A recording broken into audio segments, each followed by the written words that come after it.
यानी कि 2 भाई हैं, एक मेरे हस्बैंड और इनके छोटे भाई। मेरे जो ससुर थे वो मेरे साथ रहते थे। तो इसका जो लबेलबाब ये है कि मुझे आज तक इस बात का बहुत ज़्यादा यानी कि पछतावा है। तो मेरे ससुर मेरे साथ रहते थे, तो उनके साथ ऐसा था कि वो दवाइयाँ लेते थे, तो उसकी वजह से थोड़े से यानी कि जैसे उनूदगी होती उसमें बिस्तर पर पेशाब कर देते थे। अक्सर ऐसा होता था। तो कर तो देती थी, मैं उनकी खिदमत भी बहुत करती थी, लेकिन मुझे कोफ्त होती थी।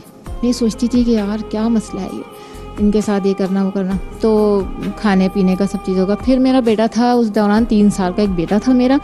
तो वो दादा बहुत मोहब्बत करते थे, लेकिन मैं उनके रूम में उसको जाने नहीं देती थी, इसलिए कि वहाँ बहुत जरासीम स्मेल, आपको पता है बड़ों की पेशाब की कितनी होती है। तो बच्चा जो था उनको बाहर लाते थे, कपड़े वपड़े चेंज करवा के उनको बाहर चेयर पे बिठाते थे। मेरा बच्चा उनके साथ खेल लेता था। तो एक दफ़ा ऐसा हुआ कि मैं कपड़े वपड़े धो रही थी, तो मुझे पता ही नहीं चला, मैं समझी बच्चा रूम में, बच्चा दादा के पास चला। तो वो तकरीबन उसने 1 घंटा उनके साथ गुजारा होगा। मैं ऊपर से आई कपड़े वपड़े धो के, तो मैंने देखा कि कहाँ है, देखा तो जाके वो दादा के पास बैठे हुए थे। तो मैंने उनको बुलाया, मैंने कहा चलें खाना वाना खा लें। लेकिन उस दौरान ये हुआ कि उनको शाम तक इनकी इतनी तबीयत ख़राब हो गई मेरे बेटे की, तो उनको वॉमिटिंग होने लगी और टेम्परेचर इतना हो गया। मैं तो परेशान हो गई। आपके दिल में वहम बैठ गया? मेरे दिल में वहम बैठ गया। मैंने तो बड़ा उधम मचाया, बहुत मैंने झगड़ा किया अपने हस्बैंड से कि भाई मुझे नहीं पता, अभी इनको घर से निकालें और इनको मेरी देवानी के घर भेज दें, अभी भेजें, आप अपने भाई को फ़ोन करें, अभी इनको लेके जाएं यहाँ से। तो कहने लगे अच्छा ठीक है।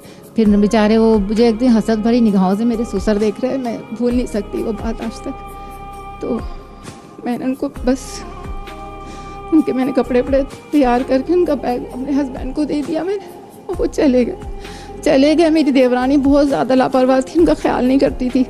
फिर वो एक दिन उसको पता नहीं कहीं मार्केट चली गई, कहाँ चली गई, तो वो उनके किचन में एक तेज़ाब की बोतल थी, पिंक कलर का तेज़ाब, आप लोग देखते होंगे। वो गए वहाँ पे, उनको भूख इतनी लग रही थी, सो के उठे तो देवरानी घर में नहीं थी, उन्होंने जाके वो तेज़ाब पी लिया। अल्लाह, वो समझे कि ये नौरस है।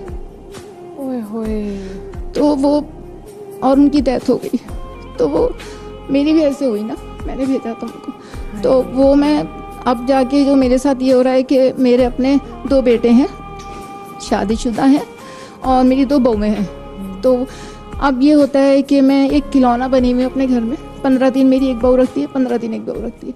15 दिन हो नहीं पाते हैं, अब वो कहती है इनको लेके जाओ, क्या मुसीबत है हमारे गले पड़ी हुई, क्या मैं इनके लिए क्या बनाऊँ, ये करूँ। फिर वो फ़ोन करते कि भाभी आप इनको लेके जाएं, इसलिए कि मुझे तो अम्मी के यहाँ जाना, मेरी अम्मी की तबीयत ख़राब है, आप ले जाएं इनको।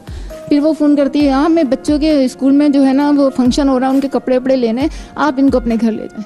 तो मुझे एक तरह से इस तरह से उन्होंने बनाया हुआ, और नागवारी उनकी देखती हूँ मैं, तो मुझे यही पछतावा होता है कि जो मैंने किया है। आपके बच्चे आपके साथ नहीं देते? आपके बेटे नहीं, आपके साथ नहीं, वो जो उनकी वो कहती है ना, बिल्कुल वो जो बेटा है जिसकी वजह से आप इतना नाराज हैं ससुर से, हाँ वो वाला, वो भी नहीं। फिर वो मुझे समझाते हैं कि आप जो है कभी खुद भी खा लिया करें उठ के, कभी यूँ। बच्चे मुझे ये बात समझाते हैं कि अगर ये नहीं दे रही हैं तो ज़ाहिर है पूरे दिन भूखी बैठी रहती हूँ, नहीं मिलता मुझे खाना, अपने मसरूफ़ रहती हैं। वो फिर याद आता है तो अरे हाँ मैंने खाना, चले खाना खा लें। यानी कि मेरे साथ इस तरह सा बिल्कुल एक जैसे खिलौना हूँ मैं, उठा के इसने वहाँ फेंक दिया, उठा के इसने वहाँ फेंक दिया, मेरे साथ इस तरह से। तो ये वही मैं सोचती हूँ, मुझे बड़ा अफसोस होता, आज तक पछतावा है। आज तक मैं इस्तग़फ़ार पढ़ती हूँ कि मैंने अपने जो ससुर के साथ किया तो वो मेरे साथ हो रहा है, ना मैं ये करती और ना मेरे साथ शायद ऐसा होता। और आप लेकिन ये ना सोचे कि आपकी वजह से उनकी डेथ हुई, एक तो वो उनके अगलों की भी जिम्मेदारी थी, लेकिन हाँ वो जो आप जो